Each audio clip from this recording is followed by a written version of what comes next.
On page 3 in Unit 1, we're going to talk about the violin at rest.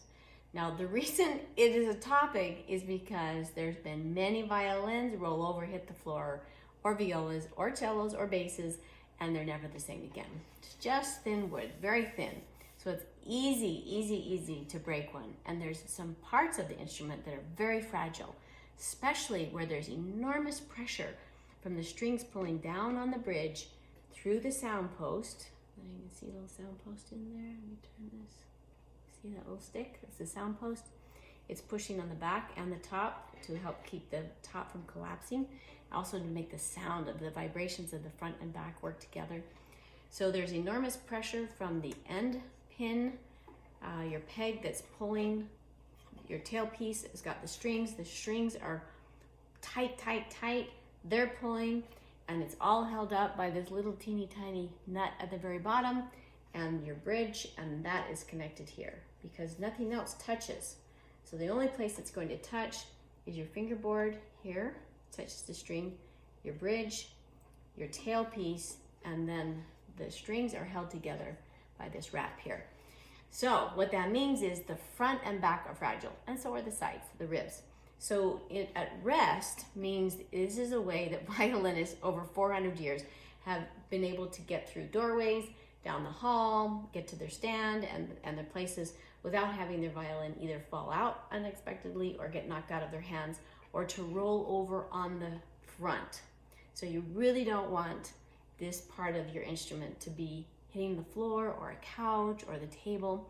So whenever I'm putting my shoulder rest on or whenever I'm getting situated, if you're at the cello, we're super careful to make sure that we don't have anything squishing or a direct blow.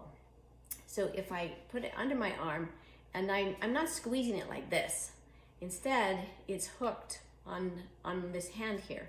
And then it doesn't go backwards and it doesn't also go forward. So if I start to trip a little bit, it's still safe. And then I put the other hand on it. So when you see here the illustration, whether I'm standing or sitting, rest position looks like this. Then when I have my bow, I always keep one finger through it because it's like a safety belt.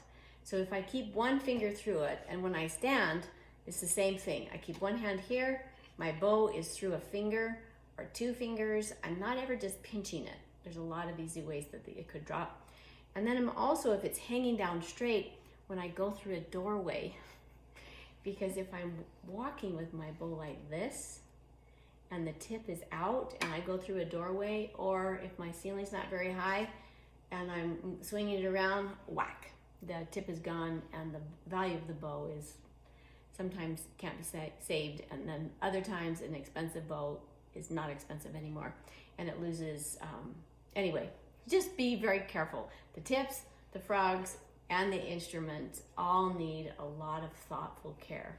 So when I'm at rest position, my bow is with one finger, my hand is holding it up, but it's between my hips and my instrument, and then I have another hand here, and then you can get around, you can put a backpack on. If you have to change to a new stand or music stand, then your instrument itself is safe. It's much safer to keep your instrument in your hand than it is to leave it on a chair. Never, ever leave it on a chair.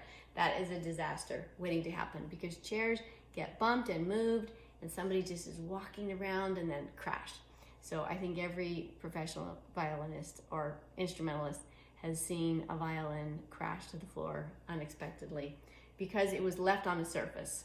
So just keep it with you. If it's not in its case, keep it in your hands.